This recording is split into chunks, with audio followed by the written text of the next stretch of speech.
আসসালামু আলাইকুম আমার কলিজার ভাই ও বোনেরা, আপনারা সবাই কেমন আছেন? আশা করি সবাই ভালো আছেন। আমিও ভালো আছি আলহামদুলিল্লাহ। ছোট্ট একটা কেক দিয়ে আজকে ভিডিওটা শুরু করলাম। সাধ্য না থাকলেও স্বাদ আছে আমাদের মধ্যবিত্তদের। আমাদের সাধ্য নাই, তারপরে স্বাদ আছে। বহু স্বপ্ন দেখতে আমরা ভালোবাসি, স্বপ্ন পূরণ করতে পারি না, কারণ আমরা মধ্যবিত্ত। তারপরও আমরা চেষ্টা করি, অল্পতেই আমরা অনেক বেশি খুশি হয়ে যাই। কেন বললাম? আজ আমার ছোট মেয়ের জন্মদিন। এটা 18 তারিখে, 18ই ডিসেম্বর আমার ছোট মেয়ের জন্মদিন। অনেক কিছুই মন চায় যে মেয়েদের জন্য করি, কিন্তু করতে পারি না। এটার একটাই কারণ, আমি মধ্যবিত্ত।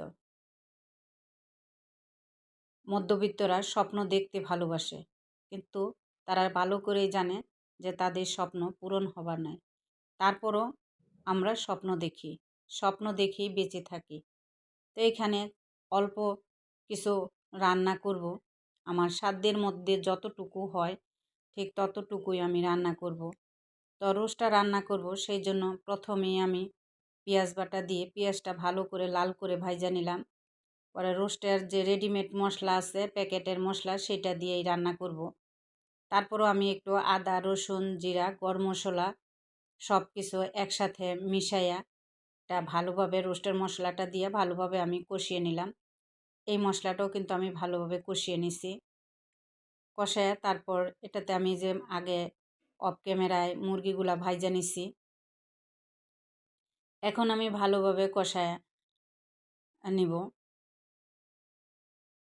তো এখানে আমি একটু পানি দিয়ে কষায় নিব, তো দুধও দিব। ওই যে বললাম, আমাদের স্বাদ আছে তো সাধ্য নাই। যতটুকু পারি ততটুকুর মধ্যে আমাদের স্বপ্ন পূরণ করার চেষ্টা করি। খুব ভালো করেই জানি আমরা যে আমাদের স্বপ্ন পূরণ হবে না, কারণ আমাদের স্বপ্ন পূরণ করতে গেলে আমাদের অনেক কষ্ট করতে হয়, অনেক ধৈর্য ধরতে হয়। দিন শেষে দেখা যায় আমাদের কোনো স্বপ্নই পূরণ হয় না। একটা স্বপ্ন পূরণ করতে গেলে আমাদের অনেক কষ্ট হয়। তারপরও আমরা স্বপ্ন দেখি, তারপরও আমরা অনেক চেষ্টা করি। আসলে মধ্যবিত্তদের বেঁচে থাকাটা একটা যুদ্ধের ময়দান। আমরা জীবনের সাথে প্রতিটা মুহূর্তে যুদ্ধ করি। এখানে একটু এই যে চিনি দিয়ে দিতেছি। তা আমি টক দই, টমেটো সস, এইখানে টক দই আর টমেটো সসটা একসাথে মিশাই নিলাম। তারপরে দিয়ে দিতেছি, তো পেঁয়াজের বেরেস্তা করে নিছি, পেঁয়াজের বেরেস্তাটাও দিয়ে দিলাম। তো পেঁয়াজের বেরেস্তাটা রোস্টের মধ্যে দিলে কিন্তু খুবই ভালো লাগে। তো আমার আপুরা দেখছি, আমার কলিজার বোনেরা অনেক সুন্দর সুন্দর করে রান্না করে, অনেক ভালো করে রান্না করেন। সেই জন্য আর কিছুই বললাম না, আমি তেমন ভালো করে রান্না করতে পারি না। তারপরও চেষ্টা করি মেয়েদের একটু করে খাওয়ানোর, যতটুকু পারি। তো রোস্টটা রান্না করার পর মেয়েরা খাইছে, খাওয়ার পরে খুবই ভালো লাগছে। আমার মেয়ের জামাইও আসছিল, বড় মেয়েও আসছিল। তো তারা খায়া বলছে, জামাই বলছে যে মা এক্সিলেন্ট হয়েছে রোস্টটা। আর আমার হাতের রোস্ট রান্নাটা আমার মেয়ের জামাই খুব পছন্দ করে। আর মেয়েরা তো সব সময় সব মায়ের হাতের রান্নাই পছন্দ করে। তো সত্যি রান্নার পর আমার মেয়ের দুইটা ফ্রেন্ড আসছিল, ওরাও বলল যে আন্টি খুবই মজা হয়েছে। খুব মজা করে খাইলাম। তো এখানে আমি আবার এই যে একটু কিশমিশও দিয়ে নিতেছি, পেঁয়াজ বেরেস্তা। পেঁয়াজ বেরেস্তাটা আমার কাছে দিলে খুবই ভালো লাগে, আমি একটু বেশি পরিমাণে দিই। এটা আসলে রান্নাটা আমি সব সময় বলি, আর এক একটা মানুষ এক একভাবে রান্না করে। আমার কাছে তো খুবই ভালো লাগছে। তারপর আমি আপনাদেরকে আমি যেভাবে রান্না করছি, আমি সেইভাবে বুঝায় বলতে পারি নাই, সবাই রান্না করতে পারেন। হালকা পাতলা একটু যতটুকুই বলছি। আমি আসলে এত সুন্দর করে গুছায় কথা বলতে পারি না। এখানে আমি আবার একটু কেওড়া জল দিয়ে নিতেছি, কারণ যেহেতু বাচ্চারা খাবে, একটু সেন্ট না আসলে ওদের ভালো লাগবে না। আর বেশি দেই নাই, অল্প একটু দিছি। আর ঘরে যখন আমি খাবার তৈরি করি তখন আমি কেওড়া জলটা দিতে চাই না, আর একটু না দিলেও ভালো লাগে না। তো রোস্টটা খুবই টেস্ট হয়েছে। তারপর আমি যে গরুর মাংস রান্না করব, গরুর মাংসের মশলাটাও আমি একসাথে মিশাই নিছি। একসাথে মিশাই নিলে আমার কাছে ভালোই লাগে। এখানে পেঁয়াজ বাটা, আদা, রসুন, গরম মশলা, চিনি, এলাচ যা যা দেওয়া লাগে, মানে একটা গরুর মাংস রান্না করতে যা যা লাগে সব মশলাগুলোই আমি একসাথে আগে মিশাই নিছি। যেহেতু আমার রান্নার পরিমাণটা একটু বেশি, আমি যদি একটা একটা করে দিই তাহলে আমার ভেজাল লেগে যাবে, এই জন্য আমি একসাথে দিয়ে নিলাম। তো মাংসটাও আমি প্রেশার কুকারে আগে 3টা শীষ দিয়ে নিছি। শীষ দিয়ে এখন আমি এইভাবে রান্না করতেছি। সব সময় তো মশলা কষায়া প্রেশার কুকারে দিয়েই রান্না করি। তাই আজকে নিজে থেকেই এই আইডিয়াটা বার করলাম যে দেখি তো কেমন হয়। আগে একটু লবণ দিয়ে সিদ্ধ করে রাইখা তারপরে আমি মাংসটা রান্না করলে কেমন হয়। তো এভাবে রান্না করার পর খাওয়ার পর রান্না করে খাওয়ার পর দেখলাম না, মাশাআল্লাহ অনেক ভালো লাগছে। তো নতুন আলু দিয়ে রান্না করলাম। তা আপনারাও এভাবে মাংসটা রান্না করে খেয়ে দেখতে পারেন। তা আসসালামু আলাইকুম আমার প্রিয় ভাই ও বোনেরা, আপনারা সবাই কেমন আছেন? আশা করি সবাই ভালো আছেন। আমার ভিডিওটা যে যেখান থেকে দেখতেছেন, কাছে এবং দূরে, দেশ এবং দেশের বাহিরে, সবাইকে জানাই অন্তরের অন্তঃস্থল থেকে অফুরন্ত ভালোবাসা। ভিডিওটা দেখতে দেখতে যদি ভিডিওর কোনো অংশে আপনাদের ভালো লেগে যায় তাহলে আমার চ্যানেলটা সাবস্ক্রাইব করে পাশে থাকা বেল আইকনটা অন করে দিবেন। তাহলে আমি ভিডিও ছাড়া মাত্রই আপনাদের কাছে পৌঁছায় যাবে। আর আমার ভিডিওর মধ্যে যদি আমার কোনো কথায় বা কাজে আপনাদের মনে বিন্দু পরিমাণও কষ্ট লেগে যায় তাহলে সবাই ক্ষমার দৃষ্টিতে দেখবেন। কারণ আমি মানুষ, মানুষ মাত্রই ভুল হয়। আমিও ভুলের ঊর্ধ্বে নই। তো এখানে গরুর মাংস, মুরগির মাংস রান্না করা শেষ। এখন আমি পোলাও রান্না করে নিব। প্রথমে আমি গরম মশলা দিয়া এটা হালকা ভাইজা তারপরে আমি পেঁয়াজটা দিয়ে দিব। তো গরম মশলাটা হালকা ভাজলে আমার কাছে ভালো লাগে, তাই আমি গরম মশলাটাকে হালকাভাবে ভাজে নিতেছি।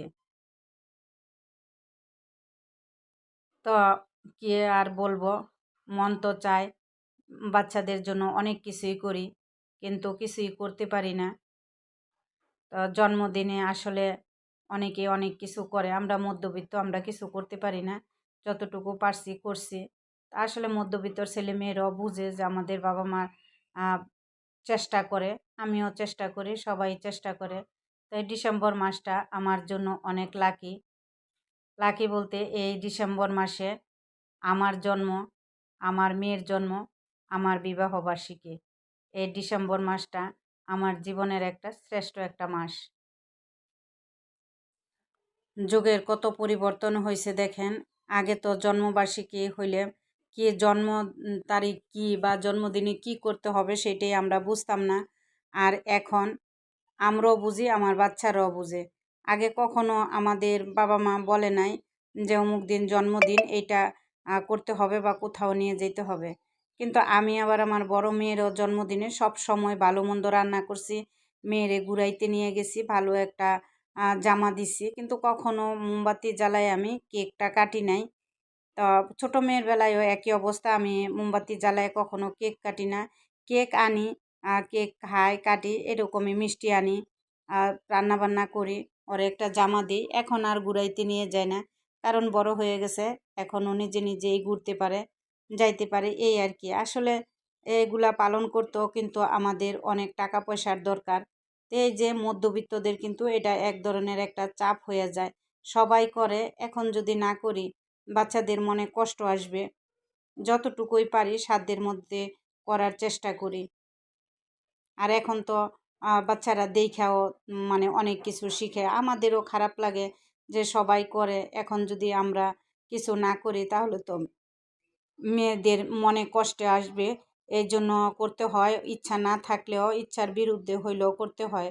আসলে জন্মদিন পালন করাটা কিন্তু একেবারেই ঠিক না। তো আমরা যাই করি না কেন, আসুন আমরা সবাই প্রতিটা মুহূর্তে মৃত্যুর কথা স্মরণ করি, নামাজটা পড়ি। আমরা যেন সবাই, যারা আমরা মুসলমান, তারা যেন আমরা নামাজটা ঠিকমতো পড়তে পারি। যত কাজই করি, যত ব্যস্ততাই থাকি না কেন, এ ব্যস্ততার মাঝে যেন একটু নামাজটা পড়তে পারি। আপনারাও নামাজটা পড়ে নেবেন। আর আমার জন্য আপনারা সবাই দোয়া করবেন। আমি যেন ঠিকমতো নামাজ পড়তে পারি, সব সময় মৃত্যুকে স্মরণ করতে পারি। কারণ হাজার ব্যস্ততার মাঝেও যত কিছুই হোক আমাদের কিন্তু মৃত্যুর স্বাদ গ্রহণ করতেই হবে। জন্মদিনে রান্নাবান্না করতেছি, যাই করতেছি এটা কিন্তু আমার মনের বিরুদ্ধেই করতেছি। কারণ সব সময় মনে হচ্ছে যে ঠিক হচ্ছে না। কারণ আগে করছি, বড় মেয়ে যখন ছোট ছিল তখন করছি, বুঝি নাই। এখন যখন বুঝ আসছে তখন মনে হয় এটা করা মনে হয় ঠিক হচ্ছে না। তো এই যে পোলাওটাও রান্না করে নিছি। পোলাওটাও কিন্তু আমি পোলাওতে কিন্তু কখনো আমি মাইপা পানি দিই না, আমি পরিমাণ মতো পানি দিই। পোলার চাউলটা আমার কাছে মনে হয় যত ভাজা হবে ততই ভালো হবে। তো যাই হোক, আমার রান্নাবান্না সব শেষ। এখন আমরা দুজনে খেতে আসলাম।